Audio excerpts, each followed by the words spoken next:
We're talking to Dr. Faulkner from Harry Medical College, and the issue is diabetes and kidney disease. And of course, Dr. Faulkner, let's give you an opportunity to talk about diabetes and perhaps give us what you might consider a checklist in terms of the impact and the effects that this disease has upon individuals. Well, once you're diagnosed with diabetes, then there are several things that you must keep up with. One is your cholesterol. You should get it checked every year.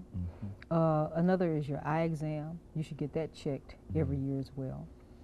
Then as it relates to your blood sugar, your hemoglobin A1C, you should get that checked every 6 months. If it's not controlled, every 3 months until it's controlled. So there's several things you need to check on. You also need to check on your kidneys, and that's the main reason why I'm here, because your kidneys should be checked on every year as well. And so the kidneys is very intimately associated with diabetes. Oh, yes. Oh, yes.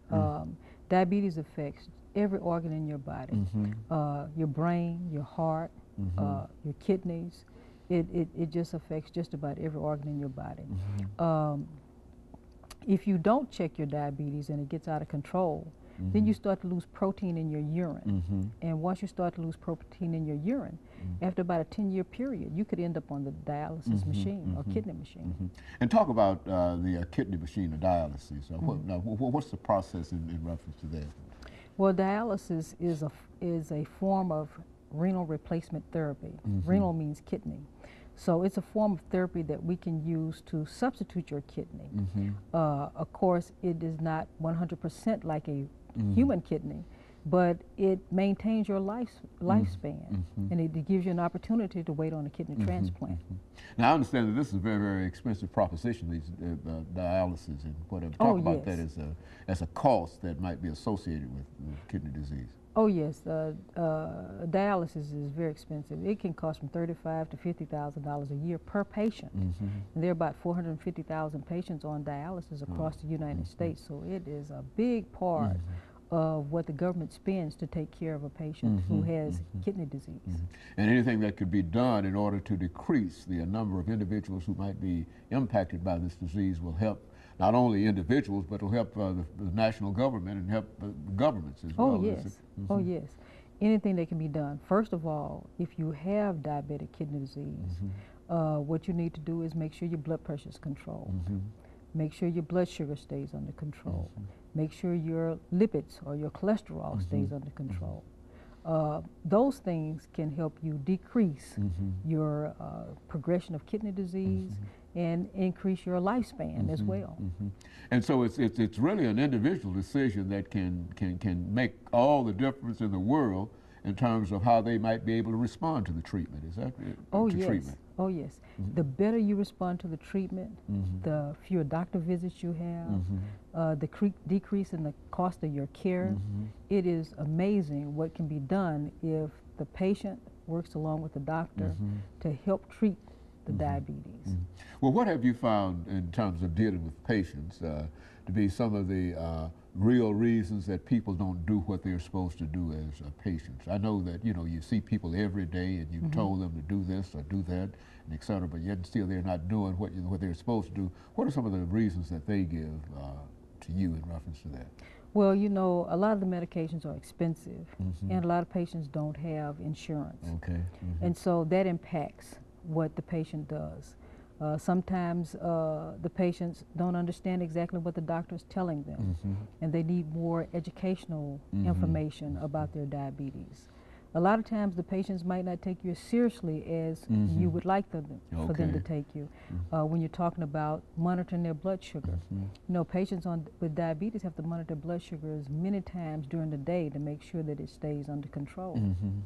And of course, in your normal routine while you're working, if you have to monitor your blood sugar 4 times a day, 3 to 4 times a day, it's very difficult to work all day and then do the things that you need to do to monitor your blood sugar and give yourself insulin and so forth. Now, there are some occupations that you would probably have a difficult time dealing with if you do have some problems with kidney disease or diabetes. Is that so? I mean, you can't live a normal life in a real sense if you've got chronic kidney disease, can you? Well, now you're talking about kidney disease as opposed to just having diabetes. Kidney disease, yes, there are some things that you cannot do, depending on the type of renal replacement therapy you accept. If you want hemodialysis, of course, you have to go to a dialysis facility and dialyze 3.5, 4 hours, 3 times a week. If you're talking about peritoneal dialysis, well, you do that on a daily basis. You either do it 4 times a day during the daytime, or you do it at night with a cycler. 90% of the patients in the United States do hemodialysis. Only about 10% do peritoneal dialysis. So the majority of the patients go to a center. But there are those individuals who are actually tied to this machine as almost 90% of their time. Is that what you were saying? No, not 90% of the time. I'm saying about 3.5 to 4 hours, 3 times a week. That's a considerable amount of time. Yes, it is a considerable amount of time. Yes, it is. And a lot of patients don't feel as well as they would like to feel when they come right off the machine, so that takes a little time to get their energy level back up. So it does take quite a bit of your time during the day.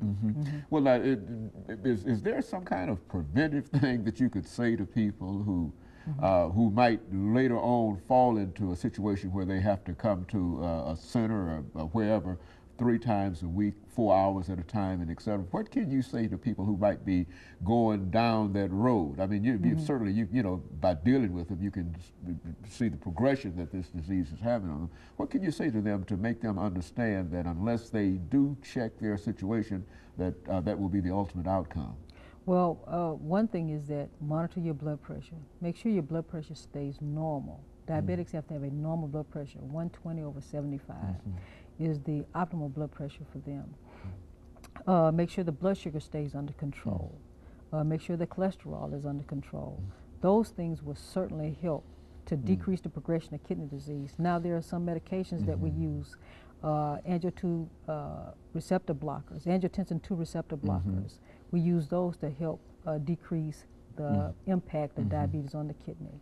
Also, we use angiotensin converting enzyme inhibitors, which we call ACE inhibitors. A lot of patients on those medications, and those 2 medications help to decrease the progression of kidney disease. But now, of course, as we get ready for this second commercial break, Dr.